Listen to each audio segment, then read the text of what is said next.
Ես առաջարկում եմ Վենեսուելայի շուրջ ստեղծված իրավիճակը ավելի լավ հասկանալու համար հարցին նայենք նյութական ու տնտեսական գործոնների տեսանկյունից։ Նիկոլաս Մադուրոյի առևանգման ու ԱՄՆ-ի Վենեսուելան կառավարելու մտադրության հետևում թաքնված է կորպորատիվ պարտքը, ու ԱՄՆ-ն այստեղ հանդես է գալիս որպես պարտքը հավաքագրող մարմին։ Մարդկանց մեծ մասը չգիտի սրա մասին, բայց գոյություն ունի միջազգային իրավական համակարգ, որի միջոցով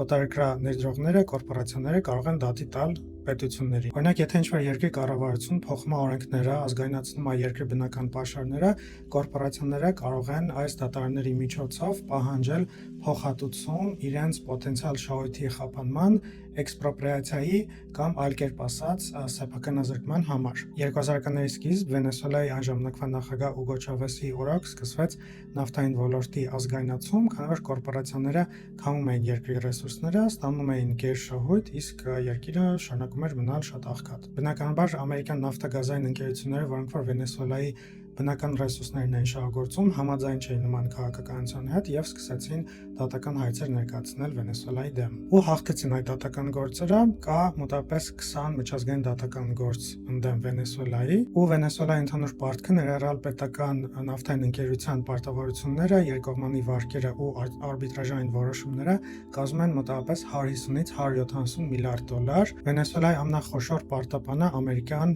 ConocoPhillips կոչվող կորպորացիան է։ Միջազգային տրիբունալների որոշումով Վենեսուելան պիտի այս ընկերությանը վճարի մոտավորապես 10 միլիարդ դոլար։ Բայց այս կորպորացիաները ունեն խնդիր, ոնց ստիպել Վենեսուելային վճարել այդ գումարները։ Տարբեր լոբիստական մեխանիզմների միջոցով կորպորացիաները իրենց տնտեսական նպատակները վերածում են ԱՄՆ-ի քաղաքական որոշումների։ Ու մեկ էլ հանկարծ ԱՄՆ-ն հատուկ օպերացիայի միջոցով առևանգում է Վենեսուելայի նախագահ Նիկոլաս Մադուրոյին եւ Նյու Յորքում դատարանի առջեւ կանգնեցնում։ ԱՄՆ-ն ուղիղ տեքստով չի ասում մենք գալիս ենք մեր խոշոր կորպորացիաների պարտքերը հավաքելու։ ԱՄՆ-ն ասում է մենք կվերականգնենք արդյունաբերությունը։ Մադուրոյի առևանգումից հետո մամլոասուլիսի ժամանակ Թրամփը բառացիորեն ասում է,